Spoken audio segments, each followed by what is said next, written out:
ಅನೇಕ ವರ್ಷಗಳ ಹಿಂದೆ ಸ್ವರ್ಗ ಮತ್ತು ಭೂಮಿ ಸೇರಿ ಒಂದು ಅದ್ಭುತ ಮಣಿಯನ್ನು ಹುಟ್ಟುಹಾಕುತ್ತವೆ.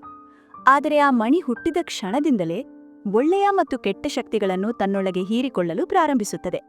ಇದನ್ನು ನೋಡಿ ಮಹಾಗುರುಗಳು ತಮ್ಮ ಇಬ್ಬರು ಶಿಷ್ಯರನ್ನು ಆ ಮಣಿಯನ್ನು ಹಿಡಿಯಲು ಕಳುಹಿಸುತ್ತಾರೆ. ಆ ಶಿಷ್ಯರಲ್ಲೊಬ್ಬನ ಹೆಸರು ಥೈಜಾನ್ ಮತ್ತು ಇನ್ನೊಬ್ಬನ ಹೆಸರು ಶೆನ್. ಅವರಿಬ್ಬರು ಆ ಮಣಿಯನ್ನು ತಮ್ಮ ವಶಕ್ಕೆ ತರಲು ಅದ ಮೇಲೆ ದಾಳಿ ಮಾಡುತ್ತಾರೆ. ಆದರೆ ಆ ಮಣಿ ಅತ್ಯಂತ ಶಕ್ತಿಶಾಲಿಯಾಗಿರುವುದರಿಂದ ಅವರಿಬ್ಬರಿಗೂ ಭಾರಿ ಪಾಠ ಕಲಿಸುತ್ತದೆ. ನಂತರ ಮಹಾಗುರುಗಳು ತಮ್ಮ ಮಾಯಾ ಮಂತ್ರದಿಂದ ಆ ಮಣಿಯನ್ನು ಬಂಧಿಸುತ್ತಾರೆ. ನಂತರ ಆ ಮಣಿಯನ್ನು 2 ಭಾಗಗಳಾಗಿ ಮಾಡುತ್ತಾರೆ. ನೀಲಿ ಮಣಿ ಒಳ್ಳೆತನದ ಪ್ರತೀಕವಾದರೆ ಕೆಂಪು ಮಣಿ ಕೆಟ್ಟತನದ ಪ್ರತೀಕವಾಗಿರುತ್ತದೆ. ಆದ್ದರಿಂದ ಮಹಾಗುರುಗಳು ಕೆಂಪು ಮಣಿಗೆ ಒಂದು ಶಾಪ ನೀಡುತ್ತಾರೆ. ಅದೇನೆಂದ್ರೆ 3 ವರ್ಷಗಳ ನಂತರ ಈ ಮಣಿಯ ಮೇಲೆ ಮಿಂಚು ಬೀಳುತ್ತದೆ ಮತ್ತು ಅದು ಸಂಪೂರ್ಣವಾಗಿ ನಾಶವಾಗುತ್ತದೆ. ಆ 2 ಮಣಿಗಳನ್ನು ಸಂಭಾಳಿಸುವ ಜವಾಬ್ದಾರಿಯನ್ನು ಥೈಜಾನ್ಗೆ ನೀಡಲಾಗುತ್ತದೆ. ಇದನ್ನೆಲ್ಲ ನೋಡಿ ಶೆನ್ಗೆ ತುಂಬಾ ಕೋಪ ಬರುತ್ತದೆ. ತನ್ನ ಪ್ರತೀಕಾರ ತೀರಿಸಿಕೊಳ್ಳಲು ಅವನು ರಾಜನ ಅರಮನೆಗೆ ಹೋಗುತ್ತಾನೆ. ಬಹಳ ಚತುರತೆಯಿಂದ ನೀಲಿ ಮಣಿಯನ್ನು ಕದಿಯುತ್ತಾನೆ ಮತ್ತು ಡೀಮನ್ ಮಣಿಯನ್ನು ಬಿಡುಗಡೆ ಮಾಡುತ್ತಾನೆ. ಡೀಮನ್ ಮಣಿ ಬಿಡುಗಡೆಯಾದ ತಕ್ಷಣವೇ ರಾಣಿಯ ದೇಹದಲ್ಲಿ ಪ್ರವೇಶಿಸುತ್ತದೆ. ಇದರ ಪರಿಣಾಮವಾಗಿ ರಾಣಿ ಒಂದು ದೈತ್ಯ ಮಗುವಿಗೆ ಜನ್ಮ ನೀಡುತ್ತಾಳೆ. ಆ ಮಗು ಹುಟ್ಟುವ ಮುಂಚೆನೇ ಅದಕ್ಕೆ ನೆಜಾ ಅಂತ ಹೆಸರಿಡಬೇಕು ಅಂತ ಅನ್ಕೊಂಡಿರ್ತಾರೆ. ಆ ಮಗು ಹುಟ್ಟಿದ ತಕ್ಷಣವೇ ಸಂಪೂರ್ಣ ಗ್ರಾಮವನ್ನು ನಾಶ ಮಾಡಲು ಪ್ರಾರಂಭಿಸುತ್ತದೆ. ಇದನ್ನು ನೋಡಿ ಮಾಸ್ಟರ್ ಥೈಜಾನ್ ತಮ್ಮ ಬಳಿಯಿಂದ ಒಂದು ಉಂಗುರವನ್ನು ತೆಗೆದು ಮಂತ್ರ ಓದಿ ಅದನ್ನು ನೆಜಾಗೆ ಧರಿಸುತ್ತಾರೆ. ಇದರಿಂದ ನೆಜಾದ ಶಕ್ತಿಗಳು ಕಡಿಮೆಯಾಗುತ್ತದೆ. ಥೈಜಾನ್ ಅವನನ್ನು ಕೊಲ್ಲಲು ಹೊರಟಾಗ ರಾಣಿ ಮಧ್ಯಪ್ರವೇಶಿಸಿ ಅವನನ್ನು ರಕ್ಷಿಸುತ್ತಾಳೆ. ರಾಣಿ ಥೈಜಾನ್ಗೆ ಹೇಳುತ್ತಾಳೆ, ನನ್ನ ಮಗನಿಗೆ ಏನೂ ಮಾಡಬೇಡಿ. ಒಂದು ತಾಯಿ ತನ್ನ ಮಗನನ್ನು ಸಾಯುತ್ತಿರುವುದನ್ನು ಹೇಗೆ ನೋಡಬಲ್ಲಳು? ನೆಜಾ ತನ್ನ ತಾಯಿಗೆ ಹಾನಿ ಮಾಡಲು ಹೋಗುತ್ತಾನೆ. ಆದ್ರೆ ನ್ಯನೂಸ್ ಅವನಿಗೆ, ಭಯಪಡಬೇಡ, ನಾನು ನಿನ್ನ ತಾಯಿ, ನಿನಗೆ ಏನೂ ಆಗಲು ಬಿರುವುದಿಲ್ಲ ಎಂದು ಹೇಳುತ್ತಾಳೆ. ಅದನ್ನು ಕೇಳಿ ಆ ಡೀಮನ್ ಮಗುವಿನ ಹೃದಯವೂ ಕರಗುತ್ತದೆ. ಆಗ ಮಾಸ್ಟರ್ ಥೈಜಾನ್ ಹೇಳುತ್ತಾರೆ, ನಾವವನನ್ನು ಜೀವಂತವಾಗಿ ಬಿಟ್ಟರೂ 3 ವರ್ಷಗಳ ನಂತರ ಅವನು ಸಾಯುತ್ತಾನೆ. ಯಾಕೆಂದ್ರೆ ಮಹಾಗುರುಗಳು ಡೀಮನ್ ಮಣಿಗೆ ಶಾಪ ನೀಡಿದ್ದಾರೆ. 3 ವರ್ಷಗಳ ನಂತರ ಮಿಂಚು ಬಿದ್ದು ಅದು ನಾಶವಾಗುತ್ತದೆ ಅಂತ. ಇದನ್ನು ಕೇಳಿ ರಾಣಿ ತುಂಬಾ ದುಃಖಿತರಾಗುತ್ತಾಳೆ. ಈ ಕಡೆ ಶೆನ್ ನೀಲಿ ಮಣಿಯನ್ನು ತೆಗೆದುಕೊಂಡು ಸಮುದ್ರದ ಆಳಕ್ಕೆ ಹೋಗುತ್ತಾನೆ. ಅಲ್ಲಿ ಎಲ್ಲ ಡ್ರ್ಯಾಗನ್ಗಳನ್ನು ಬಂಧಿಸಲಾಗಿರುತ್ತದೆ. ಶೆನ್ ಆ ನೀಲಿ ಮಣಿಯನ್ನು ಡ್ರ್ಯಾಗನ್ ರಾಜನ ಮೊಟ್ಟೆಯೊಳಗೆ ಸೇರಿಸುತ್ತಾನೆ. ಇದರಿಂದ ಅತ್ಯಂತ ಶಾಂತ ಮತ್ತು ಶಕ್ತಿಶಾಲಿಯಾದ ಮಗು ಜನ್ಮ ಪಡೆಯುತ್ತದೆ. ಥೈಜಾನ್ ಮತ್ತು ರಾಜನು ಮಹಾಗುರುಗಳನ್ನು ಭೇಟಿ ಮಾಡಲು ಸ್ವರ್ಗಕ್ಕೆ ಹೋಗುತ್ತಾರೆ. ಆದ್ರೆ ಅವರಿಗೆ ಮಹಾಗುರುಗಳನ್ನು ಭೇಟಿ ಮಾಡಲು ಸಾಧ್ಯವಾಗುವುದಿಲ್ಲ. ಆಗ ಸ್ವರ್ಗಡೆ ದ್ವಾರಪಾಲಕನು ಅವರಿಗೆ ಹೇಳುತ್ತಾನೆ, ಸ್ವರ್ಗ ನೀಡಿದ ಶಾಪವನ್ನು ತೆಗೆದುಹಾಕಲು ಸಾಧ್ಯವಿಲ್ಲ. ಇದೀಗ ನೆಜಾಗೆ 1 ವರ್ಷ ವಯಸ್ಸಾಗಿದೆ. ಆದ್ರೆ ರಾಜ ಮತ್ತು ರಾಣಿ ಅವನನ್ನು ಅರಮನೆಯ ಸುತ್ತಲಿರುವ ರಕ್ಷಣಾ ಕವಚದ ಹೊರಗೆ ಬಿಡುವುದಿಲ್ಲ. ಯಾಕೆಂದರೆ ಅವನು ಗ್ರಾಮಸ್ಥರಿಗೆ ಹಾನಿ ಮಾಡಬಹುದು ಎಂಬ ಭಯ ಅವರಿಗಿರುತ್ತದೆ. ನೆಜಾ ಒಳಗೆ ಕುಳಿತು ತುಂಬಾ ಬೋರ್ ಆಗುತ್ತಾನೆ. ಆಗ ರಾಣಿ ಅವನ ಬಳಿ ಬರುತ್ತಾಳೆ. ನೆಜಾ ಕೇಳುತ್ತಾನೆ, ನಾನು ಈ ಅರಮನೆಯ ಹೊರಗೆ ಹೋಗಲು ಸಾಧ್ಯವಿಲ್ಲ, ನನಗೆ ತುಂಬಾ ಬೋರ್ ಆಗುತ್ತಿದೆ. ಆಗ ರಾಣಿ ಹೇಳುತ್ತಾಳೆ, ಇಂದಿನಿಂದ ನಾನು ನಿನ್ನ ಜೊತೆಗೆ ಆಟವಾಡುತ್ತೇನೆ ಅಂತ. ಇದನ್ನು ಕೇಳಿ ನೆಜಾ ತುಂಬಾ ಖುಷಿಯಾಗುತ್ತಾನೆ ಮತ್ತು ಇಬ್ಬರೂ ಸೇರಿ ಆಟವಾಡಲು ಪ್ರಾರಂಭಿಸುತ್ತಾರೆ. ಆದ್ರೆ ನೆಜಾದ ದೇಹ ಬಹಳ ಶಕ್ತಿಶಾಲಿಯಾಗಿರುವುದರಿಂದ ಆಟವಾಡುತ್ತಿರುವಾಗ ರಾಣಿಗೆ ಗಾಯಗರಾಗುತ್ತವೆ. ಆಗ ಒಬ್ಬ ಸೈನಿಕ ಬಂದು ರಾಣಿಗೆ ಹೇಳ್ತಾನೆ, ಪಕ್ಕದ ಊರಲ್ಲಿ ಏನೋ ಪ್ರಾಬ್ಲಮ್ ಆಗಿದೆ ಅಂತ. ಅದಕ್ಕೆ ರಾಣಿ ನೆಜಾಗೆ ಹೇಳ್ತಾಳೆ, ನಾವು ಮತ್ತೆ ಆಟವಾಡೋಣ, ಈಗ ನಾನು ಹೋಗ್ಬೇಕು ಅಂತ. ರಾಣಿ ಸೈನಿಕರಿಗೆ ಹೇಳ್ತಾಳೆ, ನೆಜಾ ಎಲ್ಲೂ ಹೊರಗೆ ಹೋಗದಂತೆ ನೋಡಿಕೊಳ್ಳಿ ಅಂತ. ಆದ್ರೆ ನೆಜಾ ಹೇಗೋ ತಪ್ಪಿಸಿಕೊಂಡು ಊರಿನ ಒಳಗೆ ಹೋಗುತ್ತಾನೆ. ಹಾಗೆ ಅಲ್ಲಿ ಎಲ್ಲರಿಗೂ ತುಂಬಾ ತೊಂದರೆ ಕೊಡುತ್ತಾನೆ. ಈ ಕಡೆ ಕೆಲವು ಮಕ್ಕಳು ನೆಜಾನ ಹಿಡಿಯೋಕೆ ಪ್ಲಾನ್ ಮಾಡ್ತಿರ್ತಾರೆ. ಆಗ ನೆಜಾ ತನ್ನ ವೇಷ ಬದಲಿಸಿ ಅವರ ಗ್ರೂಪ್ಗೆ ಸೇರುತ್ತಾನೆ. ಆಗ ಅವರು ಹೇಳ್ತಾರೆ, ನೆಜಾನ ಮೇಲಿಂದ ಕೆಳಗೆ ಬೀಳಿಸೋಣ, ಅದರಿಂದ ಚಾಕು ಅವನ ಮೇಲೆ ಬೀಳುತ್ತದೆ. ಅಲ್ಲಿ ಅವನು ಉಳ್ಕೊಂಡೆ ಅವನ ಮೇಲೆ ದೊಡ್ಡ ಬಂಡೆಯನ್ನ ಬಿಡೋಣ, ಅಲ್ಲೂ ತಪ್ಪಿಸ್ಕೊಂಡ್ರೆ ಅವನನ್ನ ಕೆಸರಿನ ಗುಂಡಿಯಲ್ಲಿ ಹಾಕೋಣ ಅಂತ. ಅಷ್ಟರಲ್ಲಿ ಒಂದು ಮಗು ಕೇಳುತ್ತೆ, ನೆಜಾನ ಇಲ್ಲಿಗೆ ಯಾರು ಕರ್ಕೊಂಡ್ ಬರ್ತಾರೆ ಅಂತ. ಅಷ್ಟರಲ್ಲೇ ನೆಜಾ ತನ್ನ ಮುಖವಾಡವನ್ನು ತೆಗೆದು ಹಾಕುತ್ತಾನೆ. ಇದನ್ನು ನೋಡಿ ಎಲ್ಲಾ ಮಕ್ಕಳು ಭಯಪಟ್ಟು ಸೇತುವೆಯ ಕಡೆ ಓಡಿ ಬರುತ್ತಾರೆ. ಆದ್ರೆ ಅವರ ಪ್ಲಾನ್ ಅವರಿಗೆ ಉಲ್ಟಾ ಬಳ ಹೊಡೆಯುತ್ತದೆ ಮತ್ತೆ ಅವರೆಲ್ಲರಿಗೂ ತುಂಬಾ ಗಾಯವಾಗುತ್ತದೆ. ನೆಜಾ ಖುಷಿಯಾಗಿ ಅಲ್ಲಿಂದ ಹೊರಟು ಹೋಗ್ತಿರ್ತಾನೆ. ಆಗ ಒಂದು ಮಗು ಹೇಳುತ್ತದೆ, ನೀನು ರಾಕ್ಷಸನ ಸಂತಾನ. ಇದನ್ನು ಕೇಳಿ ನೆಜಾಗೆ ಭಾರಿ ಕೋಪ ಬರುತ್ತದೆ. ಅವನು ದೊಡ್ಡ ಕಲ್ಲೊಂದನ್ನು ಎತ್ತಿ ಅವರ ಮೇಲೆ ದಾಳಿ ಮಾಡುತ್ತಾನೆ. ಅಷ್ಟರಲ್ಲಿ ಮಾಸ್ಟರ್ ಥೈಜಾನ್ ಬಂದು ಆ ಮಕ್ಕಳನ್ನು ರಕ್ಷಿಸುತ್ತಾರೆ. ಆ ಕಲ್ಲು ಒಂದು ಪರ್ವತಕ್ಕೆ ತಾಗಿ ಪರ್ವತವೇ ಸಂಪೂರ್ಣವಾಗಿ ಚೂರು ಚೂರಾಗುತ್ತದೆ. ಅಷ್ಟರಲ್ಲಿ ಒಂದು ಸಮುದ್ರ ರಾಕ್ಷಸ ಸಮುದ್ರದಿಂದ ಹೊರಗೆ ಬಂದು ಒಂದು ಗ್ರಾಮಕ್ಕೆ ಹೋಗಿ ಒಂದು ನಾಯಿಯನ್ನು ತಿನ್ನಲು ಪ್ರಯತ್ನಿಸುತ್ತದೆ. ಆಗ ನೆಜಾ ಅಲ್ಲಿಗೆ ಬರುತ್ತಾನೆ ಮತ್ತು ಆ ರಾಕ್ಷಸನಿಗೆ ಭಾರಿ ಪಾಠ ಕಲಿಸುತ್ತಾನೆ.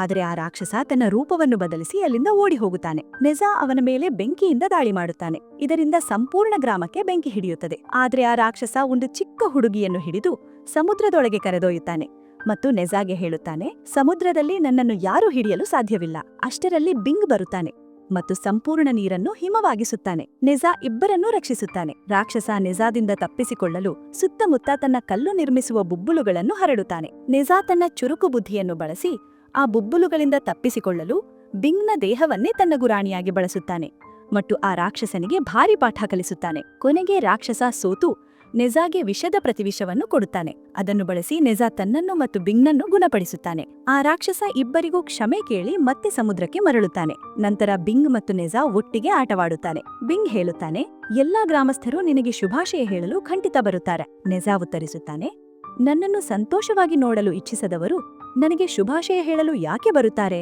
ಆಗ ರಾಜನು ಹೇಳುತ್ತಾನೆ, ನೀನು ಅವರ ಜೀವಗಳನ್ನು ಉಳಿಸಿದ್ದೀ ಎಂಬುದು ಎಲ್ಲರಿಗೂ ಗೊತ್ತಾಗಿದೆ. ನಿನ್ನ ಜನನ ನೀಲಿಮಣಿಯ ಕಾರಣದಿಂದ ನಡೆದಿದೆ. ಆದ್ರಿಂದ ಎಲ್ಲರೂ ಖಂಡಿತ ಬರುತ್ತಾರೆ. ಇದನ್ನು ಕೇಳಿ ನೆಜಾ ಸಂತೋಷದಿಂದ ಸಮುದ್ರದ ತೀರಕ್ಕೆ ಹೋಗಿ ಶಂಖವನ್ನು ಊದುತ್ತಾನೆ. ಅದರ ಧ್ವನಿ ಕೇಳಿ ಬಿಂಗ್ ಅಲ್ಲಿಗೆ ಬರುತ್ತಾನೆ. ನೆಜಾ ಅವನಿಗೆ ಒಂದು ಪತ್ರ ನೀಡಿ ಹೇಳುತ್ತಾನೆ, ನೀನು ಹೇಗಾದರೂ ನನ್ನ ಜನ್ಮದಿನದ ಹಬ್ಬಕ್ಕೆ ಬರಲೇಬೇಕು, ಯಾಕೆಂದ್ರೆ ನೀನೇ ನನ್ನ ಅತ್ಯುತ್ತಮ ಸ್ನೇಹಿತ. ಇದನ್ನು ಕೇಳಿ ಬಿಂಗ್ ತುಂಬಾ ಭಾವುಕನಾಗುತ್ತಾನೆ ಮತ್ತು ಹೇಳುತ್ತಾನೆ, ನಾನು ಖಂಡಿತ ಬರುತ್ತೇನೆ. ಆದರೆ ನಿಜಾ ತನ್ನ ಜನ್ಮದಿನದ ಹಬ್ಬದ ಸಿದ್ಧತೆಗಳಲ್ಲಿ ತೊಡಗಿರುವಾಗಲೇ ಅಷ್ಟರಲ್ಲಿ ಶೆನ್ ಅಲ್ಲಿಗೆ ಬರುತ್ತಾನೆ. ಆಮೇಲೆ ಶೆನ್ ನಿಜಾಗೆ ಹೇಳ್ತಾನೆ, ನಿನ್ನ ತಾಯಿ ತಂದೆ ನಿನಗೆ ಎಲ್ಲವೂ ಸುಳ್ಳು ಹೇಳಿದ್ದಾರೆ. ನಿನ್ನ ಜನನ ಜೀವನ ಮಣಿಯಿಂದ ಆಗಿಲ್ಲ, ನಿನ್ನ ಜನನ ಡೀಮನ್ ಮಣಿಯ ಕಾರಣದಿಂದ ಆಗಿದೆ. ಇದನ್ನು ಕೇಳಿ ನೆಜಾಗೆ ಭಾರೀ ಕೋಪ ಬರುತ್ತದೆ. ಅವನು ಮಾಸ್ಟರ್ ತೈಜನ್ ಕಲಿಸಿದ ಮಂತ್ರವನ್ನು ಉಚ್ಚರಿಸುತ್ತಾನೆ. ಅದರಿಂದ ಅವನು ತನ್ನ ನಿಜವಾದ ರೂಪಕ್ಕೆ ಮರಳುತ್ತಾನೆ. ನೆಜಾ ಕೋಪದಿಂದ ಬೆಂಕಿಯಂತೆ ಉರಿಯುತ್ತಾ ಎಲ್ಲ ಗ್ರಾಮಸ್ಥರ ಮುಂದೆ ಕಾಣಿಸಿಕೊಳ್ಳುತ್ತಾನೆ.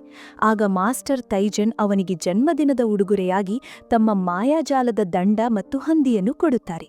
ನೆಜಾ ಅದನ್ನು ಮುಟ್ಟಿದ ತಕ್ಷಣವೇ ಅದು ಒಂದು ಚಕ್ರವಾಗುತ್ತದೆ. ಅದರಲ್ಲಿ ಅವನು ಅತ್ಯಂತ ವೇಗವಾಗಿ ಹಾರಲು ಸಾಧ್ಯವಾಗುತ್ತದೆ. ಆದರೆ ನೆಜಾ ಎಲ್ಲರ ಮುಂದೆ ಹೇಳುತ್ತಾನೆ, ನನಗೀಗ ಎಲ್ಲವೂ ಗೊತ್ತಾಗಿದೆ. ನನ್ನ ಜನನ ಕೆಟ್ಟ ಮಣಿಯಿಂದ ಆಗಿದೆ. ನೀವೆಲ್ಲರೂ ನನ್ನನ್ನು ಮೋಸಗೊಳಿಸಿದ್ದೀರಿ. ನನ್ನ ಜನನ ಜೀವನ ಮಣಿಯಿಂದ ಆಗಿದೆ ಎಂದು ಹೇಳಿದ್ದು ನಾನು ಈ ಗ್ರಾಮಸ್ಥರನ್ನು ರಕ್ಷಿಸಬೇಕೆಂದು ಮತ್ತು 3 ವರ್ಷವಾದ ನಂತರ ಸಾಯಬೇಕೆಂದು, ನಿಮ್ಮೆಲ್ಲರ ಕೋಪದಿಂದ ತಪ್ಪಿಸಿಕೊಳ್ಳಲು. ಅಷ್ಟರಲ್ಲಿ ನೆಜಾ ಮತ್ತೆ ಮಾಸ್ಟರ್ ತೈಜನ್ ಕಲಿಸಿದ ಮಂತ್ರವನ್ನು ಉಚ್ಚರಿಸುತ್ತಾನೆ. ಇದರಿಂದ ಅವನ ಕುತ್ತಿಗೆಯಲ್ಲಿದ್ದ ಕವಚ ತೆರೆದುಕೊಳ್ಳುತ್ತದೆ ಮತ್ತು ಅವನು ತನ್ನ ನಿಜವಾದ ರೂಪಕ್ಕೆ ಬರುತ್ತಾನೆ. ಅವನ ಶಕ್ತಿಗಳು ಬಹಳಷ್ಟು ಹೆಚ್ಚಾಗುತ್ತವೆ. ನಂತರ ಅವನು ಗ್ರಾಮಸ್ಥರನ್ನು ಒಬ್ಬೊಬ್ಬರಾಗಿ ಕೊಲ್ಲಲು ಪ್ರಾರಂಭಿಸುತ್ತಾನೆ. ಇದನ್ನು ನೋಡಿ ಮಹಾರಾಜ ಮತ್ತು ಮಾಸ್ಟರ್ ತೈಜನ್ ಅವನನ್ನು ತಡೆಯಲು ಪ್ರಯತ್ನಿಸುತ್ತಾರೆ. ಆದರೆ ನೆಜಾ ಕೋಪದಿಂದ ಮಹಾರಾಜನ ಮೇಲೆ ದಾಳಿ ಮಾಡುತ್ತಾನೆ. ಅಷ್ಟರಲ್ಲಿ ಬಿಂಗ್ ಮುಖವಾಡ ಧರಿಸಿ ಅಲ್ಲಿಗೆ ಬರುತ್ತಾನೆ ಮತ್ತು ಮಹಾರಾಜನನ್ನು ರಕ್ಷಿಸುತ್ತಾನೆ. ಎಲ್ಲರೂ ಸೇರಿ ಹೇಗೋ ನೆಜಾಗೆ ಮತ್ತೆ ಆ ಕವಚವನ್ನು ಧರಿಸುತ್ತಾರೆ. ನಂತರ ಮಹಾರಾಜ ಬಿಂಗ್ಗೆ ಧನ್ಯವಾದ ಹೇಳುತ್ತಾರೆ. ಬಿಂಗ್ ಮೌನವಾಗಿ ಅಲ್ಲಿಂದ ಹೊರಟಾಗ ಮಹಾರಾಜನಿಗೆ ಅವನ ಮೇಲೆ ಅನುಮಾನ ಬರುತ್ತದೆ. ಅವರು ಬಿಂಗ್ನ ಮುಖವಾಡವನ್ನು ತೆಗೆದುಹಾಕುತ್ತಾರೆ. ಅದರಿಂದ ಎಲ್ಲರಿಗೂ ತಿಳಿದು ಬರುತ್ತದೆ ಬಿಂಗ್ ಒಂದು ಡ್ರ್ಯಾಗನ್ ಎಂದು. ಆಗ ಮಾಸ್ಟರ್ ಥೈಜನ್ ಬಿಂಗ್ಗೆ ಹೇಳುತ್ತಾರೆ, ಜೀವನ ಮಣಿಯನ್ನು ಕದ್ದ ಶಿಕ್ಷೆಯನ್ನು ಮಹಾಗುರುಗಳು ನಿನಗೆ ಖಂಡಿತ ನೀಡುತ್ತಾರೆ.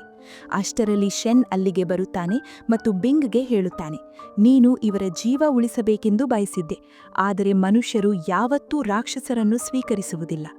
ಈಗ ನೀನೇ ಯೋಚಿಸು, ನಿನಗೆ ನಿನ್ನ ಗುರು ಮತ್ತು ತಂದೆಯ ಪ್ರತೀಕಾರ ಬೇಕೋ ಬೇಡವೋ? ಇದನ್ನು ಕೇಳಿ ಬಿಂಗ್ಗೆ ಭಾರೀ ಕೋಪ ಬರುತ್ತದೆ. ಅವನು ತನ್ನ ಶಕ್ತಿಗಳನ್ನು ಬಳಸಿಕೊಂಡು ಸಂಪೂರ್ಣ ಗ್ರಾಮದ ಮೇಲಿನ ನೀರನ್ನು ಒಂದೇ ಕಡೆ ಸೇರಿಸಿ ಅದನ್ನು ಹಿಮವಾಗಿಸುತ್ತಾನೆ. ಆ ಹಿಮ ಕೆಳಗೆ ಬಿದ್ದು ಎಲ್ಲರೂ ಕೊಲ್ಲಬೇಕೆಂಬುದು ಅವನ ಉದ್ದೇಶವಾಗಿರುತ್ತದೆ. ಮಹಾರಾಜ ಮತ್ತು ರಾಣಿ ಬಿಂಗನ್ನು ತಡೆಯಲು ಪ್ರಯತ್ನಿಸುತ್ತಾರೆ. ಆದರೆ ಬಿಂಗ್ ಅವರಿಬ್ಬರನ್ನು ಹಿಮದಲ್ಲಿ ಬಂಧಿಸುತ್ತಾನೆ. ಅಷ್ಟರಲ್ಲಿ ನೆಜಾ ಅಲ್ಲಿಗೆ ಬಂದು ಬಿಂಗ್ ಮೇಲೆ ದಾಳಿ ಮಾಡುತ್ತಾನೆ. ಆಗ ಮಾಸ್ಟರ್ ಥೈಜನ್ ನೆಜಾಗೆ ಹೇಳುತ್ತಾರೆ, ಬಿಂಗ್ ಸಂಪೂರ್ಣ ಗ್ರಾಮವನ್ನು ನಾಶ ಮಾಡಲು ಬಯಸುತ್ತಾನೆ. ಇದರಿಂದ ಇವರ ಸತ್ಯ ಮಹಾಗುರುಗಳಿಗೆ ತಿಳಿಯಬಾರದು ಎಂದು. ಇದನ್ನು ಕೇಳಿ ನೆಜಾ ಬಿಂಗ್ ಮೇಲೆ ದಾಳಿ ಮಾಡುತ್ತಾನೆ. ಆದರೆ ಕವಚದ ಕಾರಣದಿಂದ ನೆಜಾದ ಶಕ್ತಿಗಳು ಕಡಿಮೆಯಾಗಿರುತ್ತವೆ. ಆದ್ದರಿಂದ ಅವನು ಮಾಸ್ಟರ್ ಥೈಜನ್ ಕಲಿಸಿದ ಜಾದುವನ್ನು ಬಳಸಿ ಶೆನ್ನ ರೂಪವನ್ನು ಪಡೆದುಕೊಳ್ಳುತ್ತಾನೆ. ಇದರಿಂದ ಬಿಂಗ್ ಗೊಂದಲಕ್ಕೆ ಒಳಗಾಗುತ್ತಾನೆ. ಅಷ್ಟರಲ್ಲಿ ಶೆನ್ ಮತ್ತು ನೆಜಾ ಪರಸ್ಪರ ಡಿಕ್ಕಿ ಹೊಡೆದುಕೊಳ್ಳುತ್ತಾರೆ. ಈ ಅವಕಾಶವನ್ನು ಬಳಸಿಕೊಂಡು ನೆಜಾ ಶೆನ್ನ ಆಯುಧವನ್ನು ಬದಲಾಯಿಸುತ್ತಾನೆ. ಇದರಿಂದ ಬಿಂಗ್ ಶೆನ್ನನ್ನೇ ನೆಜಾ ಎಂದು ತಪ್ಪಾಗಿ ಅರ್ಥ ಮಾಡಿಕೊಂಡು ಅವನ ಮೇಲೆ ದಾಳಿ ಮಾಡುತ್ತಾನೆ. ಅಷ್ಟರಲ್ಲಿ ಮಾಸ್ಟರ್ ಥೈಜನ್ ಒಂದು ಮಾಯಾಜಾಲದ ನಕ್ಷೆಯನ್ನು ಬಳಸಿ ಎಲ್ಲರ ಮೇಲೂ ದಾಳಿ ಮಾಡುತ್ತಾರೆ. ಅದರಿಂದ ಎಲ್ಲರೂ ಮತ್ತೊಂದು ಲೋಕಕ್ಕೆ ಹೋಗುತ್ತಾರೆ. ಆ ಲೋಕದಲ್ಲಿ ನೆಜಾ ಮತ್ತು ಬಿಂಗ್ ಪರಸ್ಪರ ಹೋರಾಡುತ್ತಿರುತ್ತಾರೆ. ಆದರೆ ಕವಚದ ಕಾರಣದಿಂದ ನೆಜಾದ ಶಕ್ತಿಗಳು ಕಡಿಮೆಯಾಗಿರುತ್ತವೆ. ಆಗ ನೆಜಾ ಮತ್ತು ಶೆನ್ ಪರಸ್ಪರ ಡಿಕ್ಕಿ ಹೊಡೆದುಕೊಳ್ಳುತ್ತಾರೆ. ಇದರಿಂದ ನೆಜಾ ಅಚೇತನವಾಗುತ್ತಾನೆ. ಈ ಅವಕಾಶವನ್ನು ಬಳಸಿಕೊಂಡು ಬಿಂಗ್ ಮೇಲಕ್ಕೆ ಹೋಗಿ ಹಿಮದ ಮೇಲೆ ದಾಳಿ ಮಾಡುತ್ತಾನೆ. ಹಿಮ ಕೆಳಗೆ ಬಿದ್ದು ಎಲ್ಲರೂ ಕೊಲ್ಲಬೇಕೆಂಬುದು ಅವನ ಉದ್ದೇಶವಾಗಿರುತ್ತದೆ. ಹಿಮ ಕೆಳಗೆ ಬೀಳಲು ಆರಂಭಿಸುತ್ತದೆ. ಇದನ್ನು ನೋಡಿ ನೆಜಾ ಮತ್ತೆ ಅದೇ ಮಂತ್ರವನ್ನು ಉಚ್ಚರಿಸುತ್ತಾನೆ. ಅವನ ಕುತ್ತಿಗೆಯಲ್ಲಿದ್ದ ಕವಚ ತೆರೆದುಕೊಳ್ಳುತ್ತದೆ. ಅವನ ಶಕ್ತಿಗಳು ಬಹಳಷ್ಟು ಹೆಚ್ಚಾಗುತ್ತವೆ. ಅವನು ವೇಗವಾಗಿ ಮೇಲಕ್ಕೆ ಹೋಗಿ ಹಿಮ ಕೆಳಗೆ ಬೀಳುವುದನ್ನು ತಡೆಯಲು ಪ್ರಾರಂಭಿಸುತ್ತಾನೆ. ಅಷ್ಟರಲ್ಲಿ ಬಿಂಗ್ ನೆಜಾಗೆ ಹೇಳುತ್ತಾನೆ, ನೀನು ಇವರನ್ನು ಏಕೆ ರಕ್ಷಿಸಲು ಪ್ರಯತ್ನಿಸುತ್ತಿದ್ದೀಯಾ? ನಿನ್ನ ಜನನವೇ ಒಂದು ರಾಕ್ಷಸನ ರೂಪದಲ್ಲಿ ಆಗಿದೆ. ಅದಕ್ಕೆ ನೆಜಾ ಉತ್ತರಿಸುತ್ತಾನೆ, ಯಾರೂ ಮನುಷ್ಯ, ದಾನವ ಅಥವಾ ರಾಕ್ಷಸನಾಗಿ ಹುಟ್ಟುವುದಿಲ್ಲ. ಪ್ರತಿಯೊಬ್ಬರೂ ತಮ್ಮ ಕರ್ಮಗಳಿಂದ ಒಳ್ಳೆಯವರಾಗಲಿ ಕೆಟ್ಟವರಾಗಲಿ ಆಗುತ್ತಾರೆ. ನಾನು ನನ್ನ ವಿಧಿಯನ್ನು ನಾನೇ ಬರೆಯುತ್ತೇನೆ. ಇದನ್ನು ಹೇಳಿದ ನಂತರ ನೆಜಾ ತನ್ನ ಶಕ್ತಿಯಿಂದ ಆ ಸಂಪೂರ್ಣ ಹಿಮವನ್ನು ಕರಗಿಸಿ ನೀರಾಗಿ ಮಾಡುತ್ತಾನೆ ಮತ್ತು ಬಿಂಗನ್ನು ಬಂಧಿಸುತ್ತಾನೆ. ಆದರೆ ಅವನು ಬಿಂಗನ್ನು ಕೊಲ್ಲುವುದಿಲ್ಲ. ಬಿಂಗ್ ಅವನಿಗೆ ಹೇಳುತ್ತಾನೆ, ನನ್ನನ್ನು ಕೊಲ್ಲು. ಆಗ ನೆಜಾ ಹೇಳುತ್ತಾನೆ, ನಾನು ನಿನ್ನನ್ನು ಕೊಲ್ಲಲು ಸಾಧ್ಯವಿಲ್ಲ. ನೀನೇ ನನ್ನ ಏಕೈಕ ಸ್ನೇಹಿತ. ಅಷ್ಟರಲ್ಲಿ ಆಕಾಶದಲ್ಲಿ ಮಿಂಚು ಗುಡುಗಲು ಪ್ರಾರಂಭಿಸುತ್ತದೆ. ಇದರಿಂದ ನೆಜಾಗೆ ಮಹಾಗುರುಗಳ ಭವಿಷ್ಯವಾಣಿ ನಿಜವಾಗುತ್ತಿದೆ ಮತ್ತು ತನ್ನ ಅಂತಿಮ ಸಮಯ ಬಂದಿದೆ ಎಂಬುದು ಗೊತ್ತಾಗುತ್ತದೆ. ಅದರಿಂದ ನೆಜಾ ಕೆಳಗೆ ಹೋಗಿ ಆ ಕಾಗದವನ್ನು ಹರಿದು ಹಾಕುತ್ತಾನೆ, ಶಾಪದ ಪರಿಣಾಮ ತನ್ನ ತಂದೆಯ ಮೇಲೆ ಬೀಳಬಾರದೆಂದು. ನಂತರ ತನ್ನ ತಾಯಿ ತಂದೆಗೆ ವಿದಾಯ ಹೇಳುತ್ತಾನೆ. ಅಷ್ಟರಲ್ಲಿ ಮಿಂಚು ನೆಜಾ ಮೇಲೆ ಬೀಳಲು ಪ್ರಾರಂಭಿಸುತ್ತದೆ. ಅದೇ ಸಮಯದಲ್ಲಿ ಬಿಂಗ್ ಅಲ್ಲಿಗೆ ಬಂದು ನೆಜಾವನ್ನು ರಕ್ಷಿಸಲು ಪ್ರಯತ್ನಿಸುತ್ತಾನೆ. ಅವನಿಗೂ ಈಗ ಅರ್ಥವಾಗಿತ್ತು, ಯಾರೂ ಸಹ ಸ್ವತಃ ಒಳ್ಳೆಯವರಾಗಲಿ ಕೆಟ್ಟವರಾಗಲಿ ಅಲ್ಲ. ನಂತರ ಇಬ್ಬರೂ ಸೇರಿ ಆ ಅಪಾರ ಮಿಂಚಿನ ಶಕ್ತಿಯನ್ನು ತಮ್ಮೊಳಗೆ ಹೀರಿಕೊಳ್ಳಲು ಪ್ರಯತ್ನಿಸುತ್ತಾರೆ. ಆದರೆ ದೇವರ ಶಕ್ತಿಯ ಮುಂದೆ ಅವರು ನಿಲ್ಲಲಾರರು. ಇದನ್ನು ನೋಡಿ ಮಾಸ್ಟರ್ ಥೈಜನ್ ಅವರಿಗೆ ಸಹಾಯ ಮಾಡಲು ಮುಂದಾಗುತ್ತಾರೆ.